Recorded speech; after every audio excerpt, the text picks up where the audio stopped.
కేసీఆర్ పై చేసిన విమర్శలపై కవిత స్పందించారు. తన తండ్రి కేసీఆర్ ను తాను విమర్శించలేదన్నారు కవిత. బీఆర్ఎస్ అధ్యక్షుడి తీరును తప్పుబట్టినట్లు తెలిపారు. తన తండ్రి కేసీఆర్ తో తనకు ఎలాంటి సమస్య లేదన్నారు. బీఆర్ఎస్ తో ఐడియాలజికల్ గా విభేదాలున్నాయని స్పష్టం చేశారు.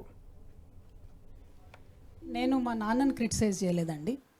పొలిటికల్ లీడర్గా కేసీఆర్ గారిని క్రిటిసైజ్ చేసిన, బీఆర్ఎస్ పార్టీ అధ్యక్షులు గౌరవనీయులు పెద్దలు కేసీఆర్ గారిని క్రిటిసైజ్ చేసిన తప్పితే మా నాన్న కేసీఆర్ని నేను తిట్టలేదు. మా నాన్న కేసీఆర్తో నాకు ఎటువంటి ప్రాబ్లం లేదు. నాన్నగా ఆయన లేకపోతే నాకు జన్మనే లేదు. నేను ఒక హిందూ మహిళగా రోజు పొద్దున్న లేస్తే పూజ మెడిటేషన్ చేసే మహిళగా చెప్పేటటువంటి ఫస్ట్ 5 పేర్లలో తల్లిదండ్రుల పేరు కూడా ఉంటుంది. తల్లిదండ్రులతో నాకు ఎటువంటి సమస్య లేదు.